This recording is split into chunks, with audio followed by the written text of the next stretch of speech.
Good morning, world. I'm Steve Rao, the host of Pod TV's World Edition.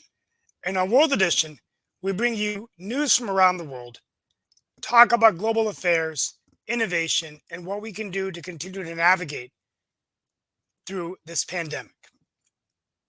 We are now a part of the Roku TV network. Soon, all of our shows will be streaming live on national and international television.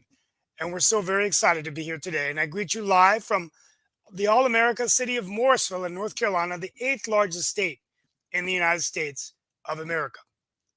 I'm going to do one thing real quick.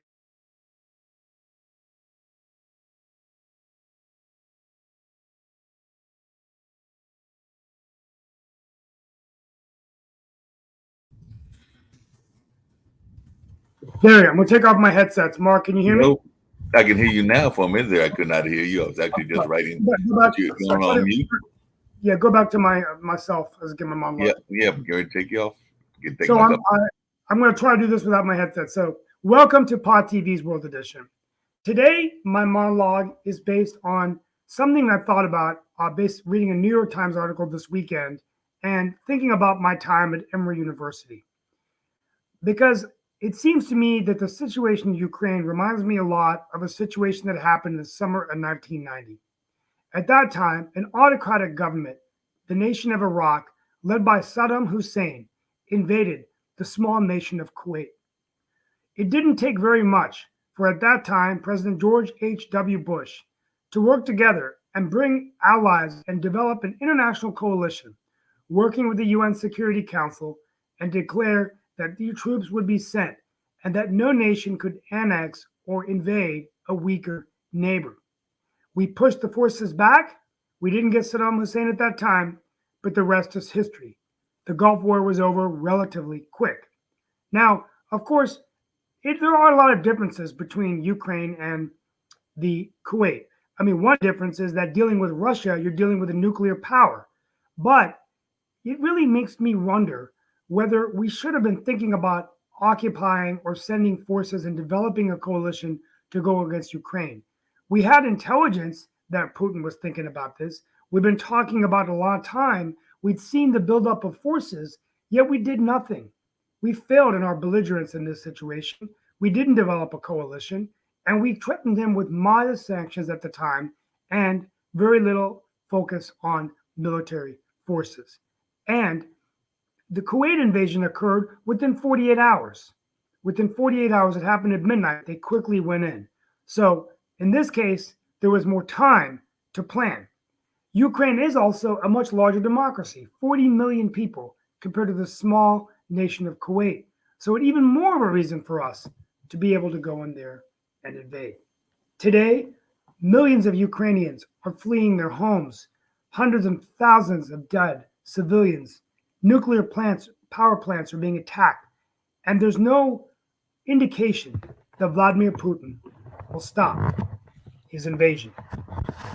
I close my monologue with just some observations of where we are and why we didn't send forces. Well, first of all, the United States of America's foreign policy has largely been one of unending wars. We've had Afghanistan and Iraq. Both these wars have really drained the American people, the American public, and they became very skeptical of foreign intervention. Secondly, Europe.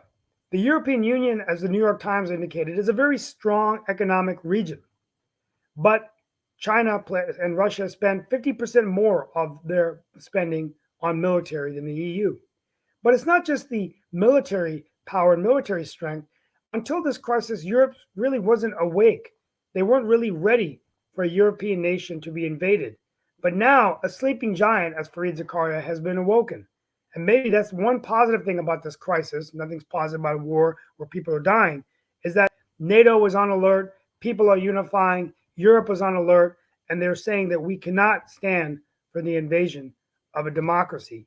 This has awoken the sleeping giant. But I challenge President Biden and our country to look closely at the way we've handled this situation. I do not believe it's made us look any stronger. Invading a nuclear power, yes, it is dangerous. But in the history of the world, we've done it before. And we can't just let every power with a nuclear weapon invade another weaker nation. As I've said before, If Putin is successful in this invasion, he will send a message to China. They can invade Taiwan. North Korea could be looking at South Korea. And who knows what would happen between India and Pakistan. The nations of the world could be in turmoil faster than we could blink an eye. Anyway, we'll be talking about these issues today. But today, before we get into those discussions, we are going to be talking with Jeanette Skinner, who is a candidate for the United States Congress, I think in the 12th District of Florida, but we are welcome her to our show. Let's get started. Jeanette, thank you for being on World Edition. I'm your host, Rao, and we wanted to introduce yourself before we get into some policy analysis. Hey, Rao, it's good to meet you. I'm really excited to be on your show today and tell you a little bit about myself. I am a registered nurse. I've been in healthcare for 25 plus years. And after a few years in healthcare, it didn't take very long before I realized that I could actually make the very system better for patients and even our staff and our doctors if I could actually go back to business school and learn how to run the system. And that's exactly what I did. I ended up becoming a hospital CEO, which is quite an achievement for somebody, especially, going back many, many years.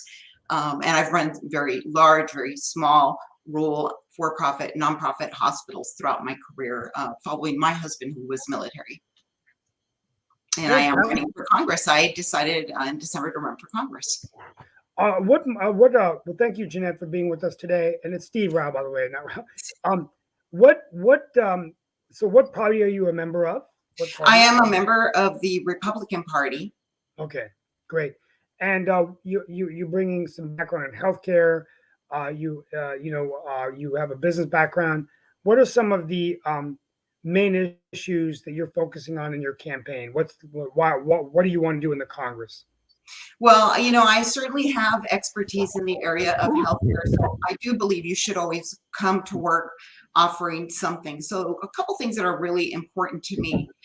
Being the wife of a veteran and a veteran who has sustained a fairly significant injury, and being the daughter of a Pearl Harbor veteran, my father has since passed, and the mother of a veteran, I think that there's tremendous opportunity to improve veterans' health overall and the health of our military, especially the mental health issues that they're facing, as well as access to care. So there's a wonderful opportunity to take the Mission Act and the Community Cares Act and expand that into the private sector, increasing access where we could potentially see wait times for veterans that are needing care shorten.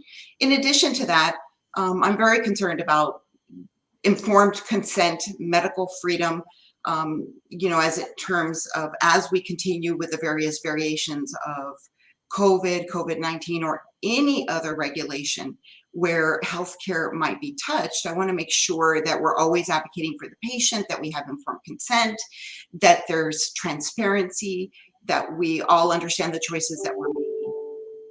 Fantastic. Now, as a lot going on in we've got a panel that's coming on in a minute, but a lot going on in foreign policy. What's your take on Russia and Ukraine? And do you give any merit to my comments initially of some kind of coalition of forces that could have gone earlier to avert the situation that we have now? I was in college when, and first of all, want to thank your husband for his service to nation, along with your son. And my grandfather was a World War II veteran. Wow. Serving in the British Army and then the Indian Army, fighting the Japanese in Burma. But real quickly, I wanted to get your take on, do you think we should have been developing an international coalition sooner, and that we should send some forces to Ukraine? Because, we had intelligence for a while that he was making a move, and we kept threatening just sanctions, and now, we've got turmoil. Or is it too dangerous to invade a nuclear power? Well, I certainly am not a military expert, although I certainly have perspective. I think this wasn't a surprise. We knew and had intelligence for a long time that this would happen. And I've always said that, weakness breeds opportunity for those that would harm our country.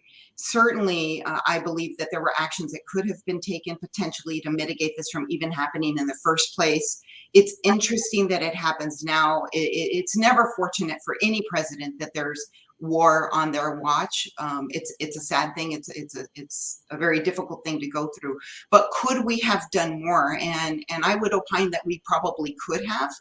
Now, what we're going to see, and we're watching this play out all day, regardless of where you stand on the issue, and regardless of whether or not we should be there or not, we're going to have to be involved, because our oil security and our access to fuel and our ability to influence the free world are at stake. Our world has gotten very small. What happens overseas will impact us. We're already seeing that with wheat and food prices going up and with gas prices going up. We probably should have been more on the offense as opposed to defense, more proactive and less reactive. Okay, great. What other issues are you dealing with? What is your take on economic growth and inflation? If you were in Congress, would you support lowering interest rates? What would you do? What do you think the president, of course, you're a Democrat, you'll be working with a Democratic president for the next 2 years if you're elected. Right. What advice, how would you work with the White House and Democrats and Republicans in the United States Congress to get the economy moving again? Well, I think that it's important that we focus on what's really happening in America and the family home, and the imperative to work with our Democratic partners is a call to action that everybody needs to pay heed to right now. United we stand, divided we fall. If we cannot negotiate at the table and come to consensus on those policy issues that will directly improve the quality of life for American citizens, then we're all lost. So I would hope to be a collaborator and to be able to work with these individuals, hear their perspective. By the same token, I'm going to want them to hear ours. I'm very concerned about the inflationary impact on healthcare.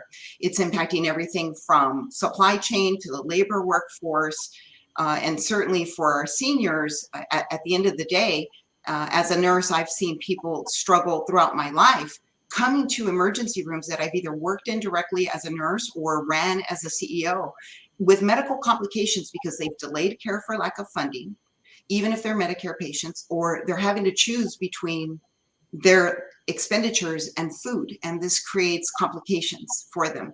We cannot underestimate the impact of the current inflationary cost in every good and service, and the supply chain impact of what's going on, especially on our seniors and our low-income families. So I would want to work in tandem with our Democrat leaders.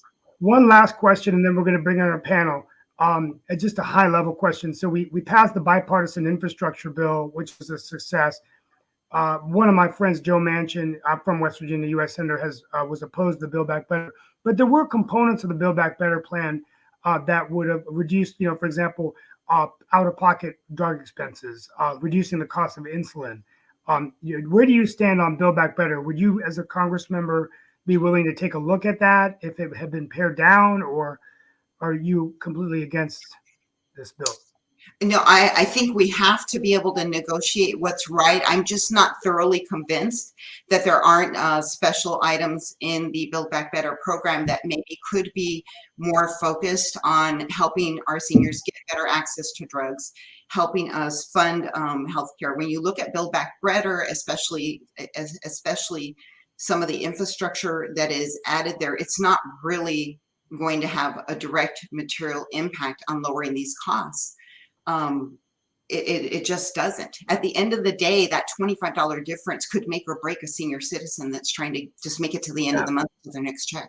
Exactly. Mm-hmm. Well, thank you so much, Jeanette. We are now going to bring in our panel to just have an informal discussion with you. We really thank you for taking your time to be with us. We have today with us, for those of you watching around the country and the world, Chris Greco, a retired lieutenant colonel in the United States Air Force, who's one of our military. He talks more on foreign policy, has his own show, International Politics. Mark Lee, my co-host and co-producer, radio personality on Roku.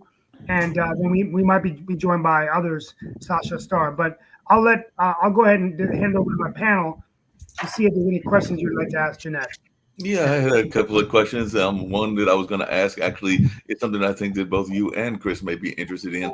I did hear about your veterans background, and I've actually worked with some veterans with some different organizations that I'm part of in the cultural world. So I was just wondering what some of those important issues are that you would like to see handled among our veterans. We do know that healthcare is something that has been going on, and even kind of the way that things have been handled by the VA in various departments, not just on the Republican side, but on the Democratic side as well. So I'd love to hear some of your views as to what we can do to make sure that when our veterans come back home, they are treated with respect and dignity. Well, and I think even for our active duty military members, I mean, it begins with our young enlisted that are struggling financially to even make ends meet as it is today. With they're falling victim to inflation just as much as everybody else is. And then while they're in the military, we're seeing just a rise in suicide rates nationwide. And this has been a topic that's been discussed for the last few years. We really need to drill down and understand what is happening and what are the stressors. Once they're discharged, then we're dealing with the access to health care, and especially those individuals that might have sustained a catastrophic injury and are going to need more complex care, whether it's diseases from the burn pits, whether it's a traumatic orthopedic injury and amputation, or whether it's PTSD. I think it's very important that we do a few things. We need to have access that is timely. And I don't know that it always is. And I have this unique perspective because I've been in the for-profit private sector, running, hospitals, or in the non-for-profit, but not in the military, and then taking my husband to the VAs. And let me say this, I love our VAs. I am so grateful to them for everything that they do every day. They have wonderful people, great nurses. They're a wonderful institution, but there's a capacity issue. For example, my husband has had complications. It takes sometimes a year to 6 months to get back in. They're heavily retired, focusing on telehealth visits, but not necessarily getting veterans in as timely as necessary. The default is always go to the ER. We're in the private sector, we're seeing some really neat innovations with private physician groups or hospital physician partnerships where they're really aggressively managing the highest risk patients. So getting access to our veterans for the communities, I think, would make a really big difference. In addition to that, the very specialized care. There are rare disorders that might need a certain type of surgeon that's very specialized. For example, somebody that does inner ear tumors or neurosurgery or cardiothoracic surgery might be available in the community, but maybe it's not a specialty that the Veterans Administration in that community has. So opening up the access and getting those military retirees into the system so that their care can be done more timely, I think it's going to save money. It's certainly going to reduce their comorbidity. Just think of it like this. If you have cancer and you wait 10 months to get in, your level of cancer invasion into your tissue is going to be more. It could be worse, and your outcomes are not going to be as good. So I believe that timely care is best achieved when you have a broad network and a little bit more access to get into the communities. That makes a lot of sense and everything. Before I defer to Chris, and I definitely want to hear some questions that Chris has for you as well. I was wondering, we're seeing a lot of people both in hospitals and around the nation starting to release the mask, starting to let more and more people go without the mask. And it seems like we are slowly but surely getting out of this pandemic. And I've actually even got some friends that are in the space of not even being necessarily for the vaccine and have had some issues around their rights and whether their rights are being infringed on if they are having to be called into their office and having to do certain things in that sense if they are not, for whatever reason, comfortable with the vaccine. But I was just wondering your thoughts about those kind of legality matters and even around the demasking that we're seeing in the schools and around the nation, even in hospitals. I've been in healthcare for most of my career, and I believe that this topic was one of the ones that actually called to my heart to step up and serve in a different way. I've always served humanity, right, as a nurse, and then certainly as a hospital executive, but never before in my life have I seen forced mandates without transparency of all the data. And so I am in the state of Florida, but I've actually been traveling nationally as an executive director as well, and I've worked in different parts of the country. And in the last 2 years, as I've been traveling, there's such disparity from state to state to state in terms of how the mandates have been implemented. In some communities, they've been so strict that our children have been kept out of school or have been heavily masked. And we're starting to see data now that's showing that our least at-risk population, our children, are starting to have speech delays and other developmental delays. And there are those that would opine there's a direct correlation to just the overall trauma of COVID, of what that was like for them, either being homeschooled. You know, not every kid has a great setting at home. For many children, going to school is the best thing that they have. They get the good meals, they get the good social interaction, good internet access. So I'm not sure that I've ever agreed that it was ever intended to be a 2-year deal where these kids were locked down, especially when the data tells us that they were at low risk. In terms of the mask mandates, we always know that the molecule size penetrates the surgical mask, certainly cloth masks do not work. If you want to have some good coverage, you certainly want to have a properly fitting N95 mask, and there's different sizes, and you have to go through a fit. What is interesting to me, you know, the half of the surgical mask is open. Sometimes they don't fit. People don't wear them right. It helps a little with droplets. I don't know that I agree that the mandate should have been on this long. Certainly, having been in Florida where we've been maskless forever, it's been fine here.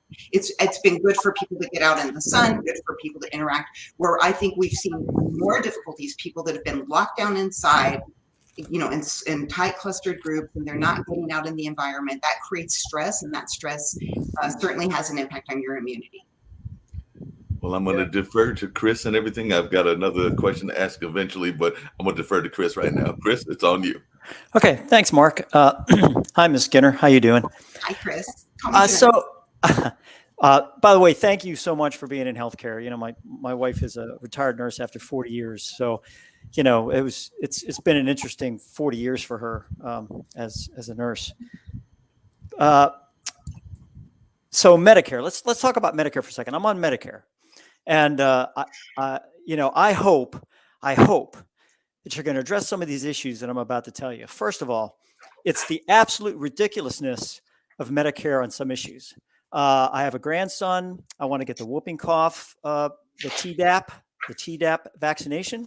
When I get the Tdap vaccination, I walk in. I said to my primary care, look, I'd like the Tdap vaccination. She goes, Medicare will not pay for a Tdap vaccination unless you're injured. So the next time you cut yourself on a piece of metal, come on in and we will give you the Tdap. Ridiculous. I said, you got to be kidding me. She goes, I am not kidding you. That's the way Medicare works. Something else. TRICARE. I'm a military retiree. TRICARE for life, you can only get if you sign up for Medicare Part B. That is totally ridiculous. Why am I signing up for Medicare Part B to get something that my benefit from being a retired military person? That is nuts, but I have to do that. Then Biden is talking about all this. Hey, we're going to do prescription drugs and we're going to get Medicare to go through that. I don't care. I don't have Part D. I have Part B. You know, plus I have now I'm lucky. I'm very fortunate. I have a federal retirement, so I get Blue Cross Blue Shield. So I use that as my secondary, and that takes care of my prescription drugs. So those things occur. How are you going to address these types of issues when you get into now, I'm a Republican. I am foursquare behind you, ma'am, foursquare, you know. But tell me, how are you going to address this stuff when you first walk into Congress the first day or first week or first month? Well, you know, I'm going to put my CEO hat on. So we need to look at, first thing I need to do is look at the financials and everybody understands that our Medicare hospital trust fund essentially insolvent to the 500 billion. We're talking 2026. And then for the viewers, when you hear that Medicare is insolvent, I don't want people to freak out and say, oh, they're not going to be able to pay everything. What that triggers is a reduction in the amount that they pay. They'll pay 90 or 92%. Okay. Being insolvent doesn't mean there's no money. It means that they're going to have some very difficult decisions to make.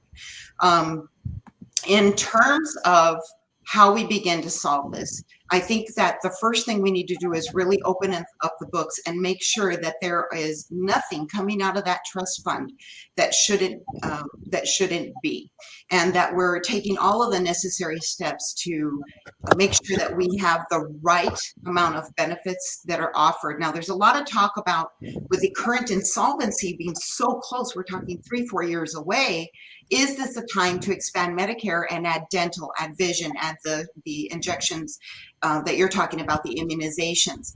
Certainly the Medicare Advantage plans offer some of that, and it's very attractive.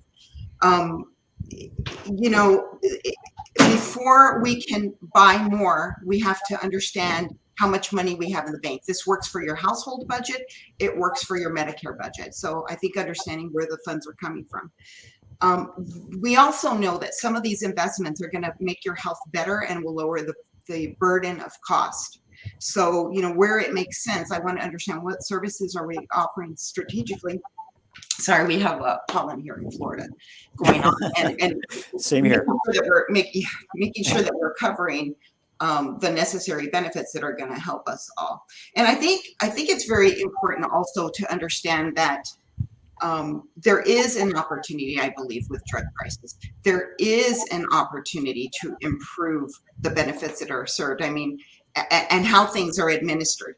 Let's give a prime example. We did the 5.7% cost of living increase, right? That hit in January for our Medicare beneficiaries. There are 4 levels of subsidy that Medicare has based on your income level. And that 5.7% increase threw people at the lowest level up a couple of notches. And overnight, they were forced to have higher co-payments, higher out of pocket, and their drug costs skyrocketed. So one of the things that I can do is really, as an operations expert, sit there and say, listen, when you pull this lever, there has to be a well-operated strategic plan on every other impact that you're doing. And sometimes it seems to me that while the concepts are good, I don't think people are looking at the downstream unintended consequences. And maybe it's just that we need additional people with the background and perspective. Good. You know, and so looking at your cost, one, what are we spending that we shouldn't? Understanding what the implications of decisions are. And then we need to look at revenue. And so how do you get revenue? Well, certainly there's the payroll taxes. There's you know, other ideas around increasing the revenue. Some of that includes cutting benefits, right? By spending less. And I don't think that's a pill anybody would like to swallow at this time. So it's a difficult situation. I think understanding strategically what levers can we pull now to decrease spending and preserve the benefit while we look at ways to increase the shelf life of Medicare. My wife has Parkinson's. I have heart disease. I've had it since I was 35. So we're really this is good. This is good. At least if you go in with a plan, that's what I like to hear, because at least you go in on that first day having something in your back pocket you can just pull out and say, okay, this is what I got. Do you guys have anything better or something else? Thank you. Hey, Miss Skinner, if I can ask this really quickly, there's been a lot of divisionary points that have been going on for the last several years, whether it's Black Lives Matter and the kind of conversation between the African-American community and the police force, or whether it's even pay situations. If we're going to think about this being the Women's History Month and there being like some gender inequalities in terms of pay and all along those lines. And of course, we do have a judge that is being nominated now, and some people would say being nominated on a division point, because he did say he was going to appoint an African-American woman. So I was just wondering, if you were to get into Congress and serve, how would you deal with these issues? Because that has become something that I'm seeing more and more in society. And I will admit that I consider myself somewhat of an activist. So I'm probably even sometimes advocating for some of those things as well. But I was just wondering how you're going to deal with this when there are so many of these kind of issues going on.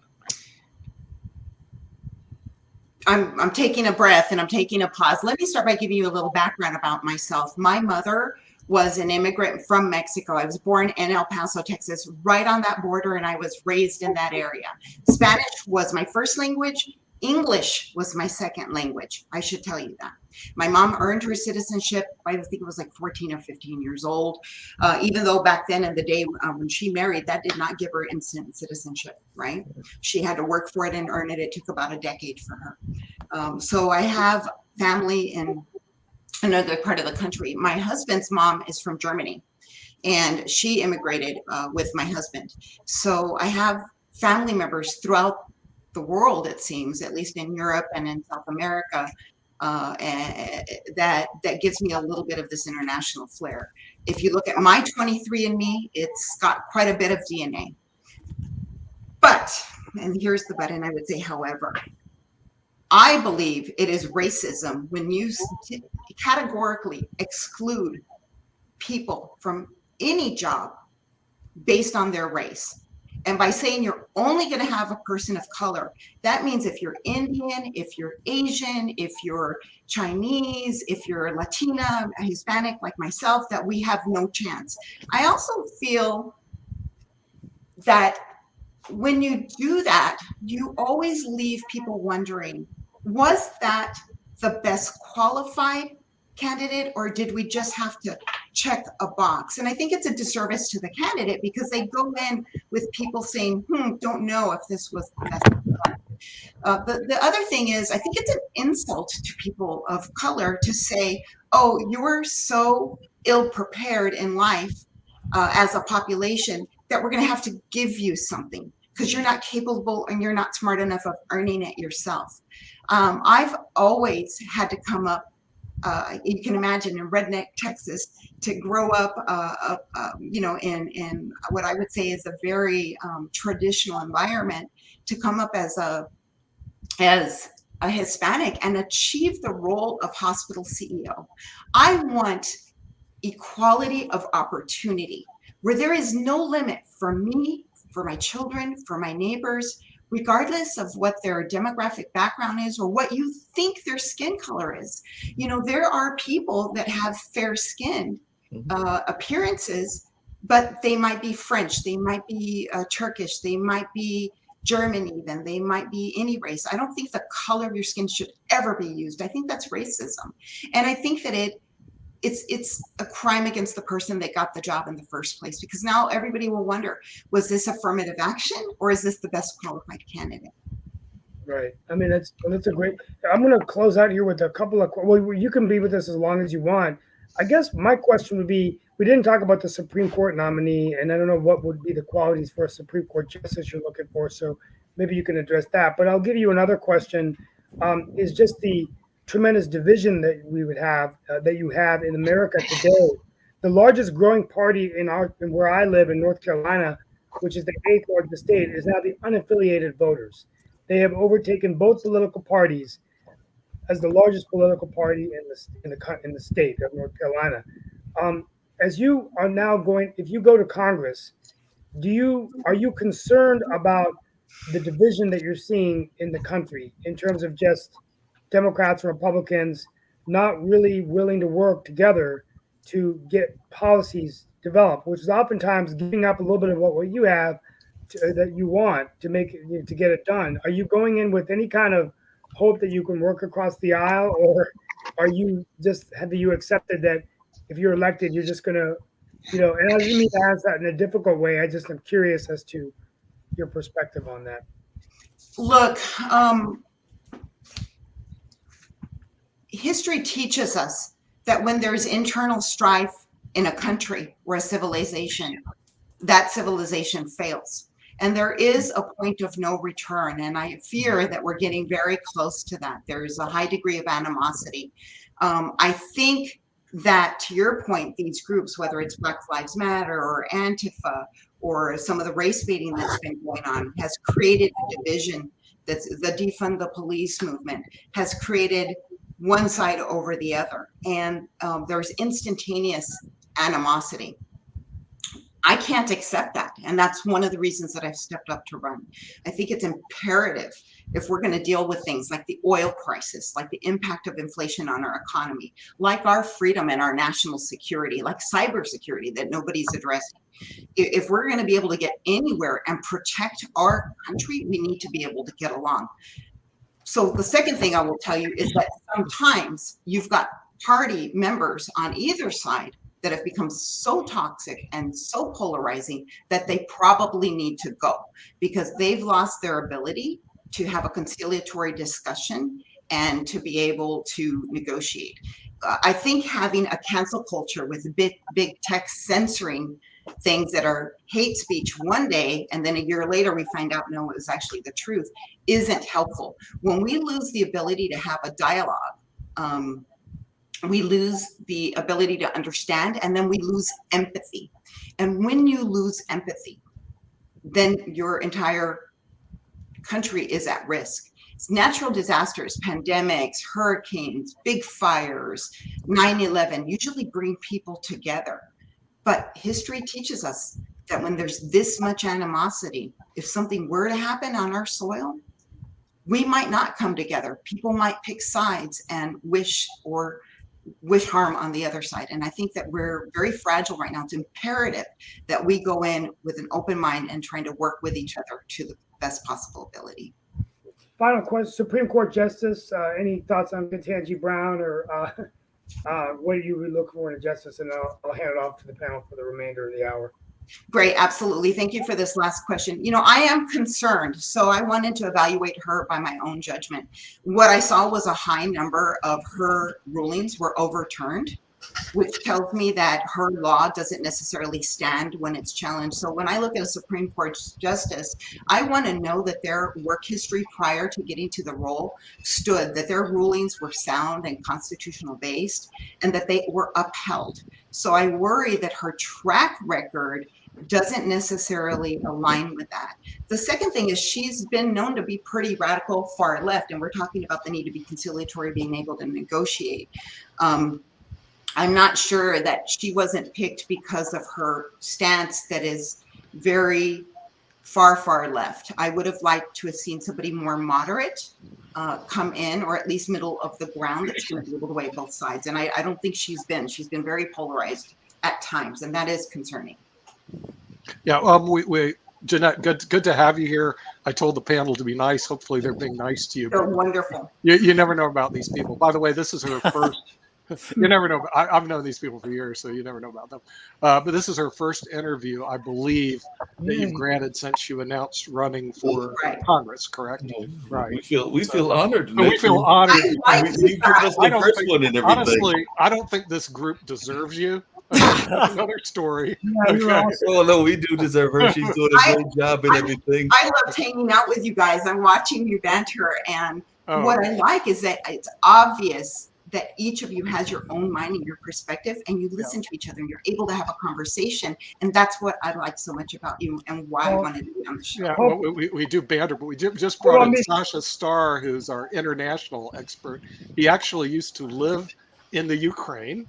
He fought for the Soviet army, which is kind of an interesting perspective, but now lives in Canada and has some very unique perspectives on Russia. So Sasha, you may want to ask her some questions, because I know you may not get it from us, our friendly group, but later on she's going to run into the unfriendlies. We'll be asking her these questions relating to Russia and Ukraine. So Sasha, I'm going to move the floor over to you.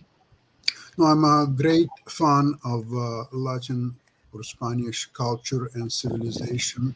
And actually, very interesting fact is that the language number one, where most of the literature and the scientific and all kind of works were written in history of civilization, is not English, it's Spanish. That's right. That's right. Good for you. Yeah, absolutely. And I've visited Spain and Latin American countries a lot, and I like to travel. And this is my perfect destination. The Buenos Aires is place number one. That's where will be my next trip once all this craziness will disappear.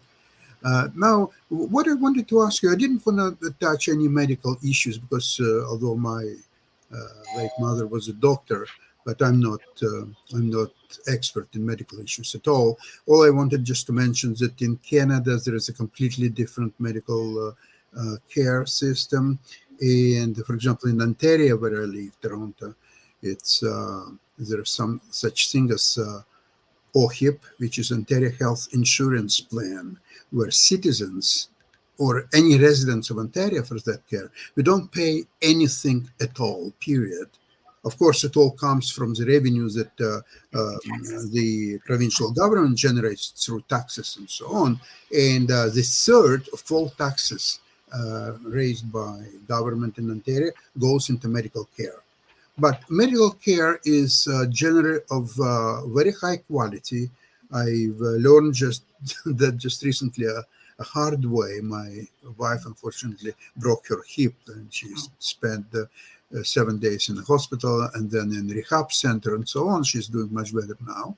And it was facilities are second to none. It's a $2 billion new hospital just being built and just open. Actually, they built originally for COVID patients only, but once COVID issue is not pressing any longer, so they open it for anything, and they have just fantastic facilities, separate rooms for all patients, and just mention a few things. Rehab was just as nice, although it's much older institution. So I'm not suggesting that Canadian system is better than the US, of course. All I wanted to mention is different. It's very different. And the thing is that you can assess doctors, hospitals, specialists without paying even $1, but completely for free. That's something, especially when people getting older like myself or so on, it's becoming an issue. Like when I was younger, I didn't care about it at all. It all come Yeah, back. we all get there, right? Yeah. We But all you get there. It's coming. So, Janet, one thing which is not related to medicine, but I was really see as Canadian. Obviously, you understand I'm not the Republican and I'm not Democrat. We have our own parties and so on. But as a Republican, I wanted to ask you one thing that worries me because I was born in the city of Odessa in Ukraine, and it's now about to be attacked by Russian, oh my God, fascists or what's the right name for them? I'm running out of names really. And yet, the obvious, at least at this moment, to my understanding, the leader of the Republican Party, of which you are a member, Mr. Donald Trump, praised Mr. Putin as a very shrewd politician who he was very fond of all the time. And in fact, Trump, if you look at all his actions in his presidency, even before, he was always belittling Ukraine and always on the side of Putin. Oh, never mind Ukraine, even when it was a question of disagreement between what Putin said and his own intelligence said, he sided with Mr. Putin. So, what is a view of Republican Party on this question? Well, I'm going to say that it depends on which news channel you watch, and it depends if you heard everything, because, I never got the perspective that Donald Trump loved Putin. That was a spin. That was complete spin. What he said is the guy's smart and, calculating will sow the fox. And as you look at what he's doing, he definitely knows what he wants to do. He's definitely callous and cold, intentional about what he's doing. The concerns with Ukraine, there have been concerns with business dealings in Ukraine, and we won't go too far into what some of the current administration's accusations are around their families' interactions. But my perspective is, number one, Donald Trump is no longer in the presidency. It is Joe Biden. And I think that's important to point out. And I don't know that that Donald Trump was everybody's president. He was the president for a period of time. He no longer is. Now it's Joe Biden. my impression in the Republican circles was this whole thing about, he said Putin's smart, was turned into what we call a bromance, where, you know, people tried to paint it that he loved Putin, and that was not at all the case. What he was saying is the gentleman is certainly a capable leader. I wouldn't even go as far as to say is that's respect, or is it an awareness that this is an empire, much like China is as well. And we need to be very well aware and understand what the other empires in the world are, because it does have a direct impact on us. Certainly with what's going on right now in the Ukraine, I can tell you that there is not a person that I've spoke to whose heart does not go out to these people and understand the atrocities that are happening, and watching the crimes against humanity as civilians are targeted. This is something that pulls on our heartstrings. Could this have been prevented by not giving a door open to Putin to go through Ukraine for the oil? Could there be other strategies, to your points earlier, strategically, that would have prevented this from ever happening? I think that there was some opportunity, and it's easy to Monday morning quarterback, to go back and look at the game and render opinion, right?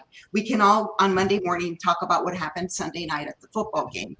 I think the important thing is, what are we going to do next? Because this thing continues to escalate. Is it going to trigger additional action on our behalf? And what is China going to do? Certainly China, we know, has had its eyes set on Taiwan. Are they going to attack? Are they going to make it impossible militarily for that country to be to even receive shipments of goods, to be able to navigate international trade? I don't know. It is a very fragile ecosystem. What I don't understand is, why are we taking oil from a country, and in fact increasing our oil purchases from Russia and now from Iran, who openly states that they want to harm our country, when instead we have neighbors to the south of us in Mexico and to the north in Canada that we should be able to do some business with. So I'm very perplexed as to this painting of the president one way, and the same thing for Biden. If you go to the conservative media, they'll paint him negatively as well.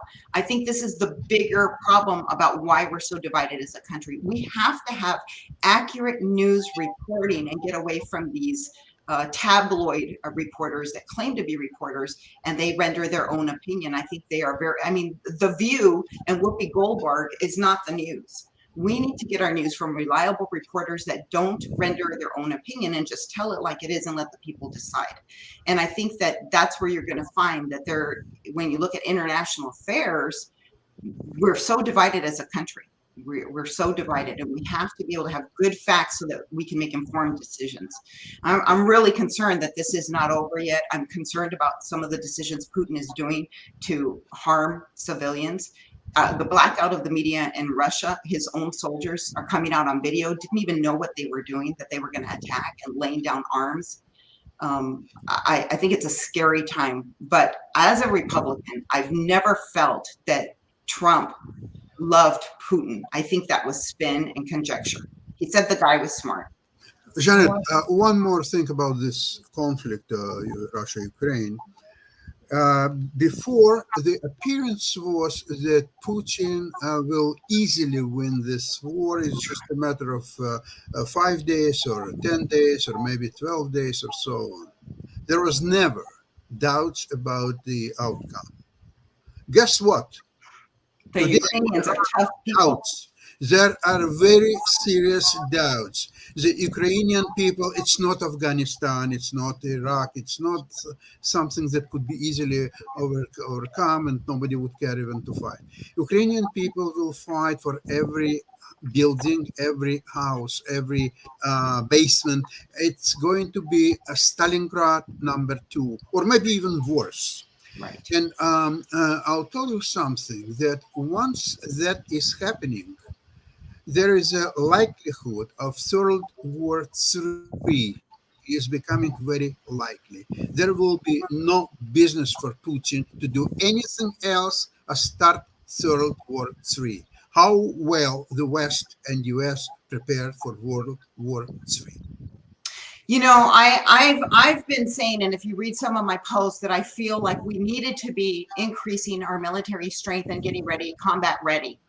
I know that we're teaching diversity, equity, inclusion, but I think right now I want to know that our soldiers are well supplied, well trained, and combat ready. I'm not saying that World War III is going to happen. I think that's foolish to say that. I don't know what has come across our borders and what risks we face now.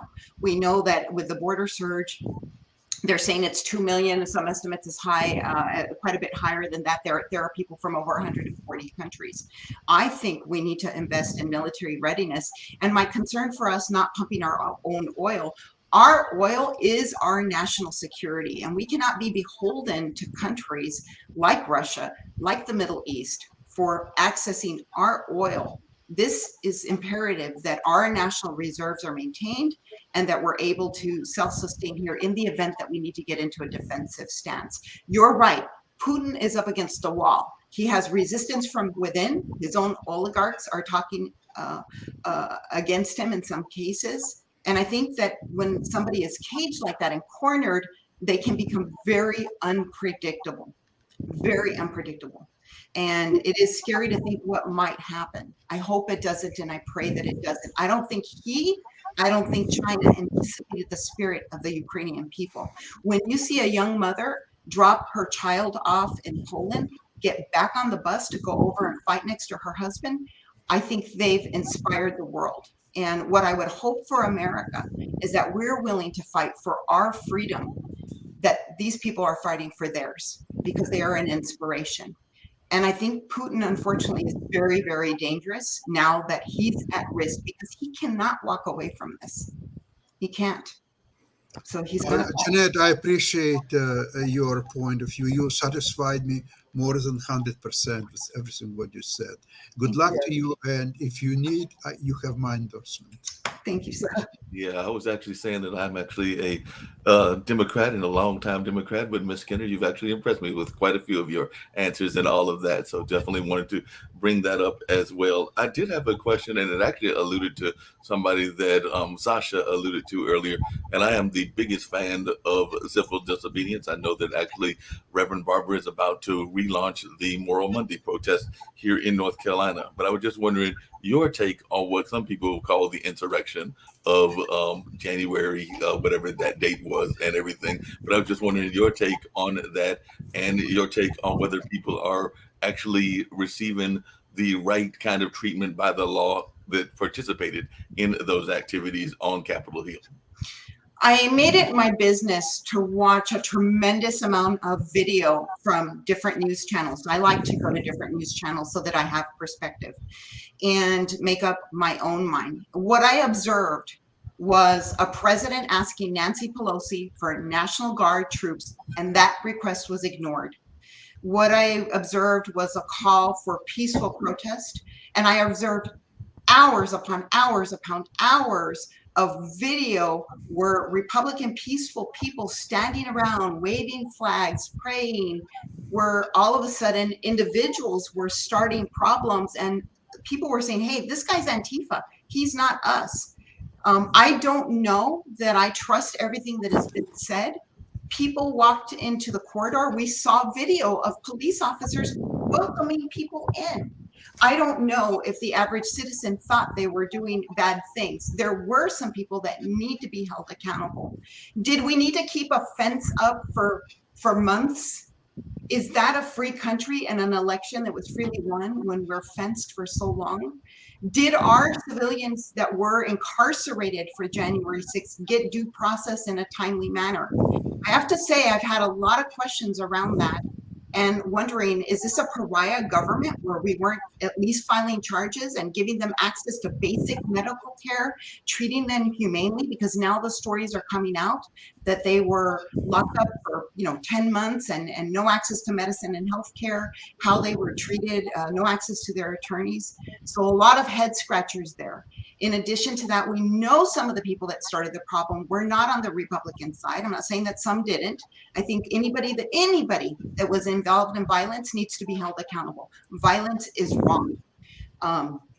And I would say that this also goes for the 574 riots that included looting and bashing of businesses and destruction and death in the country. Those people need to be equally held. So was this handled well? I think that the government's actions, there needs to be some transparency about why they locked some of these people up. Especially, I've heard stories of people that weren't even there that have been locked up. That is not okay, because that can easily flip to the other side. You know, what's good for the goose is good for the gander. We need to have due process.